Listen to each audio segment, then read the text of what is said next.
Oskar's cube, a wonderful invention by a friend, Oskar van der Venter, about 10 or 15 years ago. The idea is to try and move this central cross so that it goes from the square piece, where it's almost at the start, to the circle. But you've got to do it for all three faces. So here it's very close to the square here and comes to the circle here, and also on the black face. It's quite tricky. Quite tricky.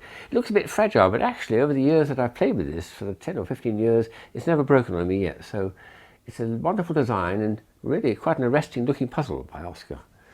So I've been collecting these things for about 50 years, and occasionally I find things which aren't really a puzzle, but they just look puzzling. This one here, for instance, which I got 40 years ago, what's it for? I show it to my friends and say, can you guess what that could be used for? It can be used for, I don't know, an ear trumpet perhaps? No, it's got a closed end.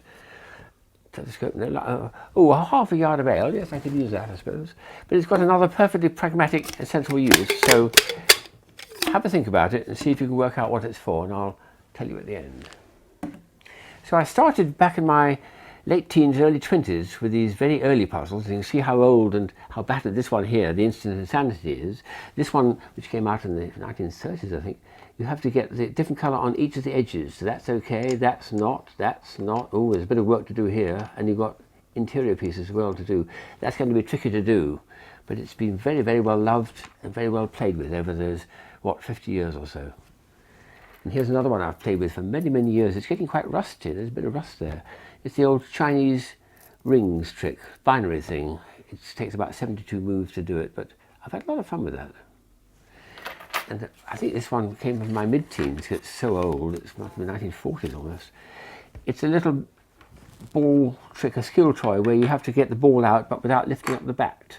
The packaging says rather nicely, beautifully made in Bakelite. Wonderful. Well, I did learn a few years ago that when you wet your fingers and then touch it, I think it picks the ball out. So that's that one solved at least. Ah well. So over the years I've collected probably a few hundred of these puzzles and enjoyed most of them. What I particularly like doing is forgetting how the puzzle solved and then coming back to it afresh. This is one I never did solve. It came out in the early 80s, Rubik's Cube.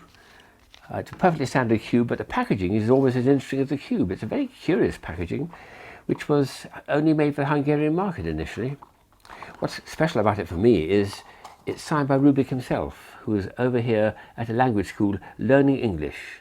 And I met him, entertained him with some of my toys, and he signed my cube for me. A great treat, that, so I think that's as good as the cube itself. Now here's a very interesting, clever device which came out about the same time as the Rubik Cube. It's a calculator, but it's a puzzle calculator. You can take a piece out and treat it as a sliding block puzzle. But when you turn it on and you push the 1, and a 1 appears here, and you can get a 4 and so on. What's extraordinary about it is when you move one of these pieces to a different position, I'll move the 1 down to there, for instance, and I'll push it down, and it's still a 1. How can that happen? Well, the answer is on the bottom of these pieces are little tiny nodules, and it's rather like Braille. This thing here is able to read Braille, as it were. It's telling the machine what the value of that is. It's a 4. So wherever this piece is on the board, wherever it is, it'll register as a 4 in the calculator. What a brilliant idea. A calculator and a sliding block puzzle at the same time. Very clever. Freddie Laker, who was well known in the 80s for developing the cheap flights with no frills, he made this rather nice little cube puzzle as a little indulgence, really. The idea was to try and get these pieces which are plastic, but they're magnetic plastic. So when you push them together, they sort of push apart because they're being magnetized. And the idea was to make a 3 by 3 by 3 cube. Here's the first layer and the second layer on top. But you see, already I'm in trouble because they're doing all sorts of things. It takes a long time, a lot of trial and error to make it actually work. But it does eventually form a cube, which is quite stable. A little indulgence by Freddie Laker. Here's another very curious puzzle, because I have many of these entanglement puzzles in my collection, but this one is a little bit over the top of anything. It's a kind of sea monster. And the idea is you're supposed to take out this loop here, and only this loop will come off. The rest is all fixed and won't move. And you do it by weaving the thing in and out and under the scales and around the neck. I don't know how to do it. I don't think I've ever solved that one, actually. I've just admired it so much as a work of art. Very heavy too, but it's a puzzle and an ornament. Here's something a little more practical from the Japanese. It's a puzzle, but it's also a perfectly good series of trays for putting canapes or nuts or sandwiches into. And if you want to use it as a puzzle, you have to place the pieces one over the other so that, look straight down from the top, you have, looking through it, you have 3 rows, 3 columns with a different fruit in each. And that's quite tricky to do because it means you've got to shuffle the pieces around, you've got to turn them around through angles, you've got to change the order. You've actually got about 16 little objects there, fruit and vegetables, but only 9 show, so the other 7 have got to be eclipsed underneath. So it's a little bit of work there, but I like the idea of a puzzle that they can use for everyday use, in this case serving up tea. Here's something almost like a watch it again. It's a bizarre looking thing. It's a piece of cord but with a little face on the front of it.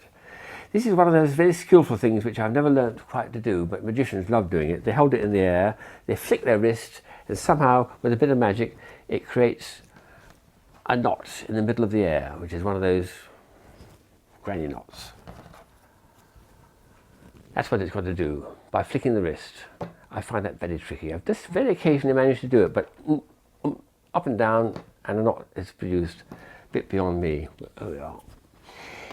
A friend of mine in Nuremberg, who I met for many years, Herr Breiter, produced some very, very high-class plastic puzzles, and these were just stunning to look at. They are fairly easy sliding block puzzles. That goes there, and those push down, and you can get the whole picture muddled up. And the idea is to put it back into its order, and there's a bit of help at the back as well. But what I like is the stunning quality of these. They're made in Germany, sometime in the 1980s, and I've certainly solved them and enjoyed doing them, but I almost admire them more as a work of art than a puzzle. They just look so good.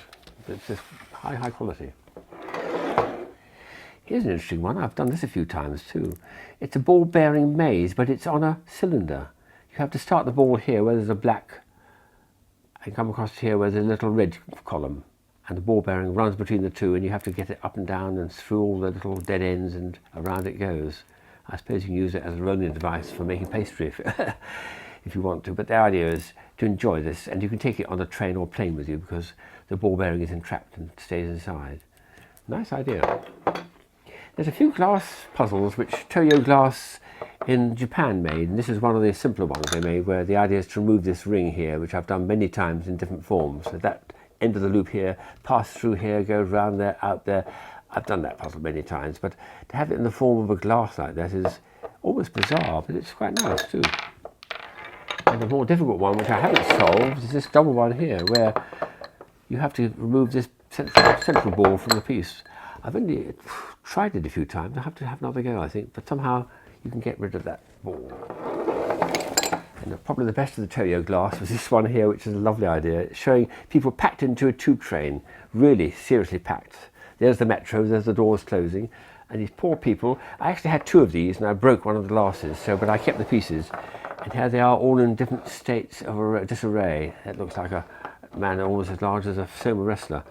And there's a lady crammed in, and there's a man with his elbow jammed on his head. They can hardly move, poor things. They can hardly move, but somehow you get them all packed into here. It takes me a lot of time to do that, I have to say, but it's fun to do. A packing puzzle. This one came out in the early 80s and highly coveted by puzzlists, the Swinging Swami. The idea is to move the ball bearings. They start off at the bottom here, and you have to move them initially down to this position here. And there they're quite stable. Here's the central pivot. Then you have to move the ball bearings from here up to the top, and that's very tricky because if you get the thing slightly unbalanced, it tips right over, and then you're in dead trouble. A few more up there, and you'll see the idea he's going to tip over very quickly. And, oh, he's starting to tip over. It's a tricky puzzle and pure skill. There's nothing else to it. It's just pure delicate balancing. I love the company is called from Belgium, Laurenson's company. I came across him from many times at Nuremberg fairs. He makes these happy cubes, normally in little sort of bubble plastic, and the little foam rubber, and they're very popular with children. But here's a special version he made for some big anniversary, like a 30th anniversary of the company, made of a very, very high quality acrylic. The idea is to try and assemble them so they make a complete cube outside in 3 dimensions, and then try to get them back into the tray which they started, which is almost equally tricky, but it's a Beautiful bit of manipulation to do it. So, what was this for? Looks like an ordinary, I don't know what it is, but let me just show you something over here. I've got an umbrella, which is very pretty, but if I've been out in the rain,